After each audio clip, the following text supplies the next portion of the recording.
Saya tantang Anda untuk debat terbuka. Siapa takut? Mau nantang saya untuk debat terbuka mengenai cerita-cerita Orba? Siapa takut? Zaman kini saya nggak pernah takut. Nyawa pun saya pertaruhkan bila perlu untuk rakyat ini, agar saya membukakan rakyat ini supaya tahu bagaimana kehidupan kita di zaman-zaman Orba, bro. Bagaimana manipulasi pilpres. Bagaimana yang orang yang membenci yang namanya kader-kader PDI, partai-partai PDI yang dicurangi terus itu.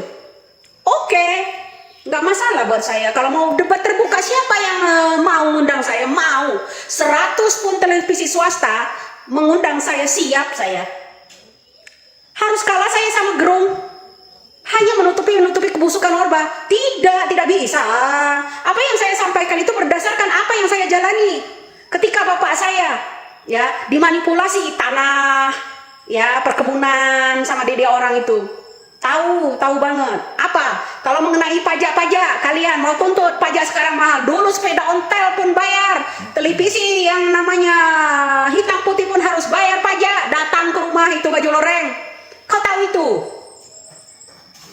Kalau mau jalanan ini ya, jalanan itu kalau mau benar pecahin batu sendiri. Itu yang kalian bilangan infrastruktur bapak pembangunan yang di zamannya Orba. Orang-orang tua kami membangun jembatan sendiri, jalan sendiri, yang namanya batu-batu dipecahin sendiri. Itulah kerja orang tua kami demi bangsa ini. Kalian harus tahu itu. Siapa takut untuk debat terbuka? Gak akan pernah takut saya. Saya tantang Anda. Ayo duetin saya, berani nggak Anda?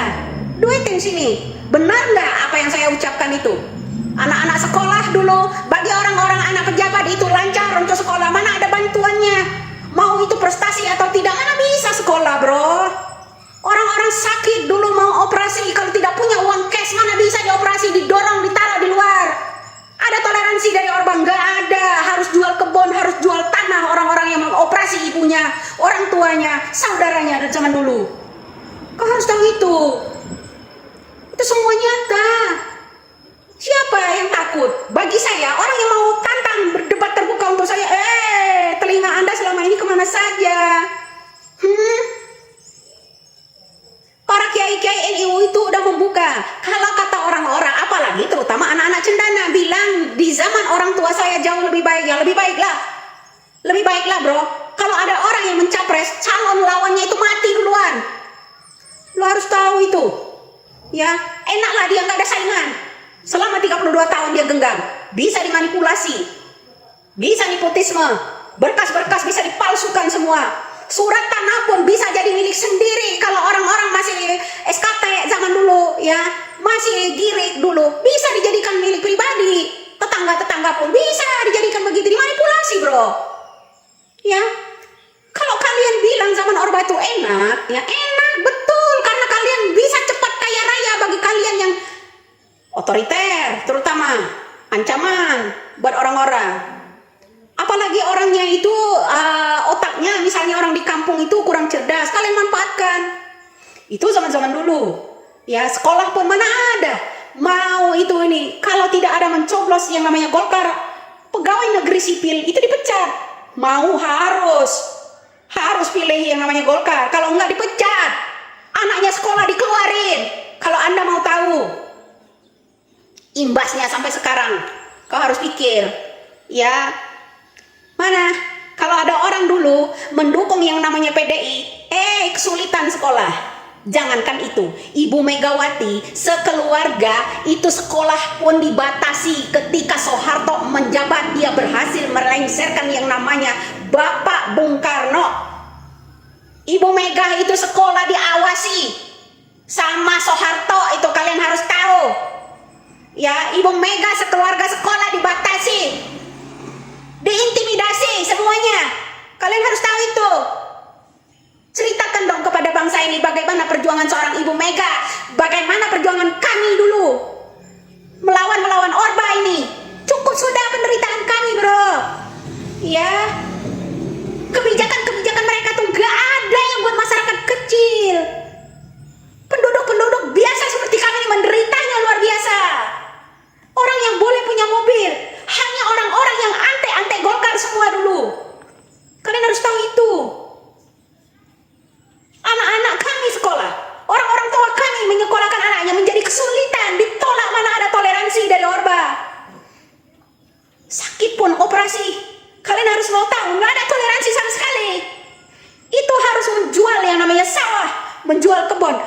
tidak ada uang cash zaman dulu, tidak ada yang bisa dioperasi. Itu kebijakan dari Orba. Paham? Masih enak kamu bilang seperti itu? Tidak. Zaman sekarang ini katanya yang komen, zaman sekarang ini masih banyak orang miskin. Cepat viral kalau ada orang miskin di zaman sekarang ini. Penderitaan seperti apapun cepat viral. Rasa manusiawi anak-anak bangsa ini toleransinya udah maju. Gak mungkin dia menderita terus. Pemerintah juga gak mungkin dia melihat terus. Kalau itu udah viral, ya masih banyak, betul, hanya belum tersorot oleh kamera. Itu kalian harus tahu. Penderitaan orang dulu, apalagi untuk sakit, sekolah, itu gak ada toleransi sama sekali zaman Orba, bro. Orang-orang tua kami mau butuh jembatan, itu bikin sendiri, mecahin batu sendiri, gotong royong sama-sama desa, sama keluarga. Kalian gak ngalamin itu. Listrik pun pakai diesel kami dulu, ya, pakai solar kami dulu. TV hitam putih itu harus dipajak, sepeda ontel harus dipajak kami dulu. Kamu nggak tahu? Kalau anak kemarin, bro, nggak bakal tahu cerita itu sesungguhnya, nggak bakal tahu. Apalagi Anda mau kami tantang Anda untuk berdebat terbuka. Kecil buat saya, akan saya ceritakan semuanya. Ya, tantang apa Anda? Mau tantang apa? Mau menceritakan tentang kasus Tanjung Priok, atau mau menceritakan tentang kiai-kiai yang diculik itu? Yang kasus-kasus Tanjung Priok yang pertek-pertek, itu orang yang lagi sholat berjamaah itu dilindas semua sama pakai truk, itu yang mau tantangin ke saya. Cerita apa yang Anda pengen tahu dari saya? Sebelum meletusnya G30 SPK itu udah tahu saya sejarahnya. Kakek kami menceritakan itu semua. Aku tuh bukan cerita-cerita bohong. Ungkit semua, ceritakanlah perjuangan-perjuangan orang tua kami, perjuangan kakek-kakek kami, bro. Ya, di negara ini. Saya bukannya nggak punya siapa-siapa di kejaksaan segala macam, tuh ada keluarga kami. Saya nggak mau sombong.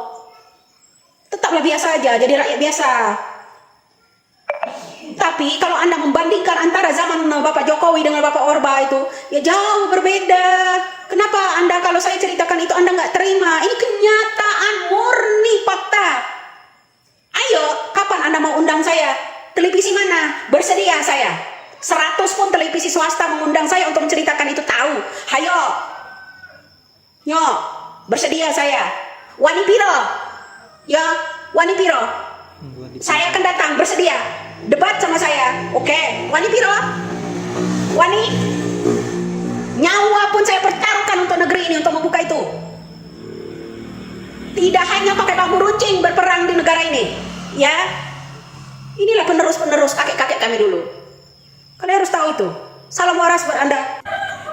Yap, saya kira apa yang menjadi tantangan Kadrun ini, saya kira direspon dengan keras oleh Nyai Widya. Bahkan Nyai Widya sanggup menayangkan TV berapa ratus TV pun, dan bahkan Nyai Widya sanggup mempertaruhkan nyawanya untuk membuka kebenaran-kebenaran pada masa Orde Baru. Saya kira Kadrun harus membuka mata dan pikiran. Terimalah kenyataan bahwa memang pada saat zaman Orde Baru adalah zaman yang amat paling sangat buruk sesudah era zaman penjajahan Belanda. Dan Nyai Widya berapi-api menyampaikan apa yang menjadi tantangan Kadrun ini, karena apa yang diceritakan oleh Nyai Widya ini adalah sebuah fakta yang dialami oleh kakek-kakeknya dulu. Dan kita lihat juga Nyai Widya sampai berkaca-kaca matanya menyampaikan suatu kebenaran, dan kita berharap Kadrun bisa membuka matanya lebar-lebar dan berpikir agar bisa menerima kebenaran bahwa pada saat Orde Baru memang kehidupan begitu kejam dan harus kita kubur dalam-dalam, jangan sampai ini terulang kembali. Terima kasih buat Nyai Widya sudah menyuarakan kebenaran dan membuka semua bagaimana kehidupan kelam pada saat Orde Baru, untuk agar sahabat-sahabat dan juga tentunya yang lebih utama para kadrun dan antek-antek cendana bisa sadar dan kembali berpikir normal untuk anak agar bisa berpartisipasi dalam mengawal NKRI baik dan menjadi negara maju. Saya kira hanya itu. Saya akhiri dengan ucapan wallahul muwaffiq ila aqwamit thoriq. Assalamualaikum warahmatullahi wabarakatuh.